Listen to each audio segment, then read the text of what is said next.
برنامه کنسرتی در تئاتر دولتی اکادمی اپرا و بالت به نام صدرالدین عینی و فستیوال سیمپوزیوم بین‌المللی 6 مقام آغازی رسمی بخشید. هیئت علیمان و محققان، صنعت‌شناسان و مقام سرایان داخلی و خارجی جمهوری بعد از اشتراک در همایش دورنمای رشد موسیقی سنتی خلق‌های شرق نزدیک و میانه در شرایط جهانی شوی برای تماشای این کنسرت در تئاتر اپرا و بالت جمع آمدند. در آغاز چرابینی وزیر فرهنگ جمهوری تاجیکستان مطلوب خان ستاریان سخنرانی نموده حاضرین را با مناسبت افتتاح فستیوال سیمپوزیوم بین‌المللی تبریک و تهنیت گفت. ذکر شد که میراث موسیقی سنتی تاجیک 6 مقام چون اثر موسیقی شکلان مرکب در طول عصرها تشکل و رشد یافته، ولی محض در زمان استقلال دولتی تحت سیاست فرهنگ پرورانه پرزیدنت جمهوری تاجیکستان محترم امامعلی رحمان موسیقی کسبی 6 مقام جایگاه اصلی خود را صاحب گشت. تاکید گردید که برگزاری فستیوال سیمپوزیوم رابطه فرهنگی خلق‌ها را تحکیم بخشیده با رشد همکاری ایجادی مساعدت می‌نماید.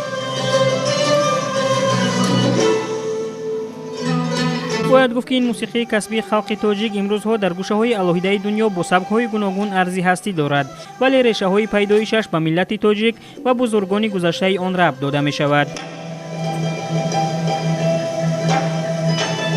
شش مقام اصلاً با نظم کلاسیکی تاجیک و فارس علاقه‌مند است و از زمان رودکی، ابن سینا، ابو نصر فارابی، عبدالرحمن جامی، سعدی شیرازی،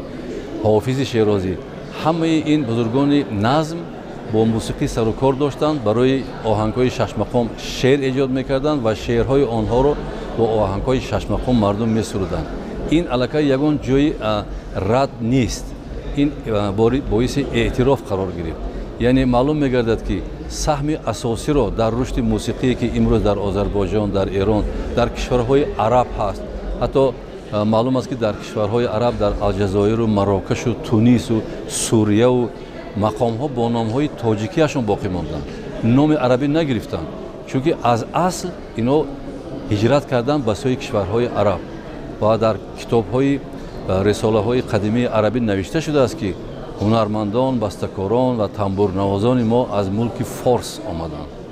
یعنی این دلیل آن است که در واقع ریشه های 6 مقام از تاجیکستان بود، از کشور ما بود و از همین جا توسط همین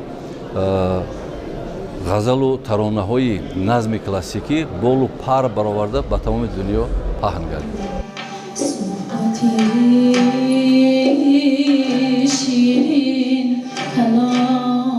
در برنامه کنسرتی 6 مقام سرایان از منطقه‌های گوناگون تاجیکستان از جمله انسامبل 6 مقامی فیلارمونی دولتی تاجیکستان به نام اکاشریف جورایف، انسامبل 6 مقامی به نام فضل‌الدین شهابوف، انسامبل‌های 6 مقامی شهرهای خوجند، ترسونزاده، بوسان و کنسرواتوری ملی تاجیکستان به نام توالخوجا ستاروف هنرنمایی کرده خاطری حاضرین خاصه اشتراکچیان فستیوال سیمپوزیوم بین‌المللی 6 مقام از جمهوری‌های آذربایجان، قزاقستان، ترکمنستان، ازبکستان و ایران را بالیده گردانیدند.